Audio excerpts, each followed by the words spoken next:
નમસ્કાર મિત્રો, ધોરણ 7 સામાજિક વિજ્ઞાન દ્વિતીય સત્ર એકમ આદિવાસી અને અનુસૂચિત જનજાતિઓ. મિત્રો, આ એકમમાંથી આવતી વિવિધ જાતિઓ વિશે અને તેમની રહેઠાણ અને તેમની કાર્યશૈલી વિશે આપણે વિગતવાર માહિતી પ્રવૃત્તિ દ્વારા મેળવીશું. આજે આપણે ઇતિહાસના એક એવા પાના ઉપર જઈ રહ્યા છીએ જ્યાં મોટા મહેલો કે કિલ્લાઓ નથી, પણ જ્યાં જંગલો છે, પહાડો છે અને મુક્ત હવા છે.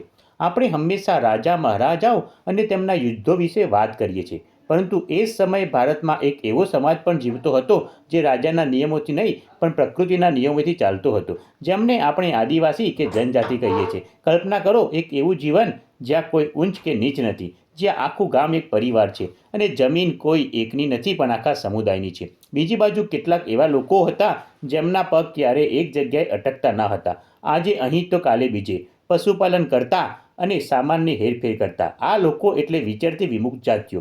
આ પાઠમાં આપણે માત્ર ભણવાનું નથી પણ એ સમયને જીવવાનો છે. પંજાબના ખોખર હોય કે મુલતાનના લાંગા, હિમાલયના ગડેરીઓ હોય કે ગુજરાતના આદિવાસી સમુદાયો, તેઓ કેવી રીતે જીવતા, તેઓ ભારતની સંસ્કૃતિને કેવી રીતે રંગીન બનાવી. તો ચાલો પુસ્તકના શબ્દોને બાજુ પર મૂકી આજે આપણે પોતે જ એ વનવાસી અને વિચરતી જાતિના પાત્રો બનીએ અને તેમની અનોખી દુનિયામાં પ્રવેશ કરીએ. હું ગોંડ જાતિનો યુવક છું. અમે જંગલોમાં રહીએ છીએ. અમે શિકાર કરી વન્ય પેદાશો એકઠી કરીને અમારું ગુજરાન ચલાવીએ છીએ.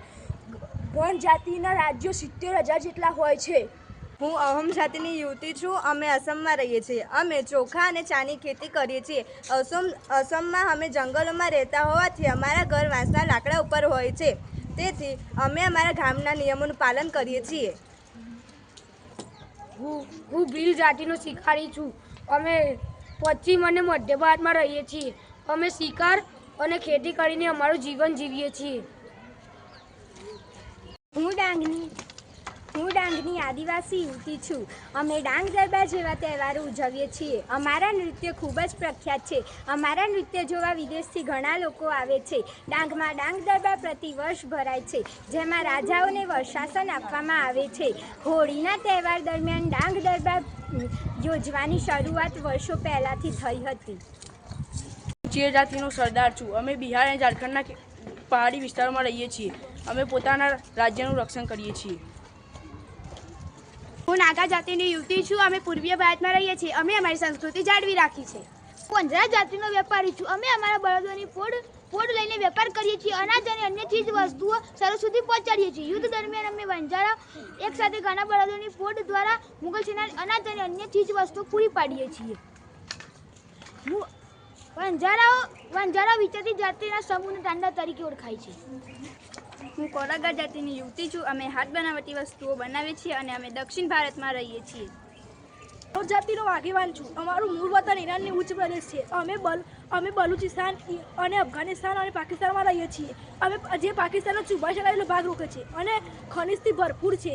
અમે અમારી પરંપરાગત રીતે પોતાની સાથે તલવાર રાખીએ છીએ. અમે ઇસ્લામના પણ પૂર્વે પોતાની શક્તિ, સભ્યતા અને સંસ્કૃતિ માટે જાણીતા હતા. અમે અંગ્રેજ સરકાર સાથે સંઘર્ષો કરીને પોતાની સંસ્કૃતિનું જતન કર્યું.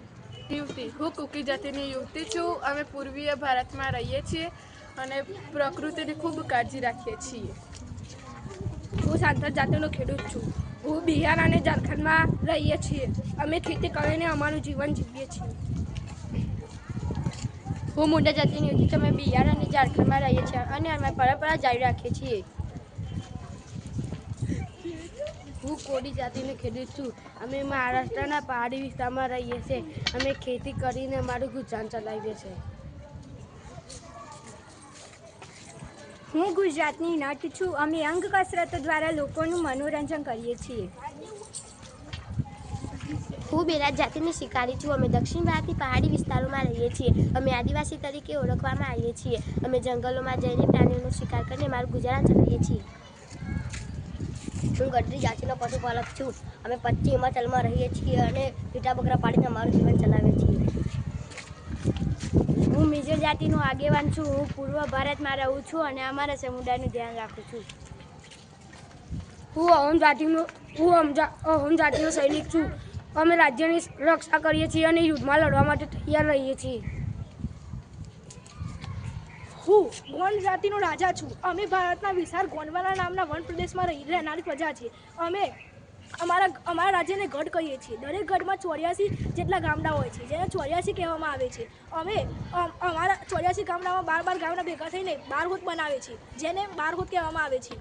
અમે નવા રાજ્યના ઉદય સાથે અમારામાં પરિવર્તન આવ્યું. તેથી મેં પોતાનું નામ સંગ્રામસિંહ ધારણ કર્યું. મારા પુત્રનું નામ દલપત હતું. તેને મહુબાના ચંદેલો રાજકુમારી દુર્ગાવી સાથે લગ્ન કર્યા હતા. તેના પુત્રનું નામ વીર નારાયણ હતું.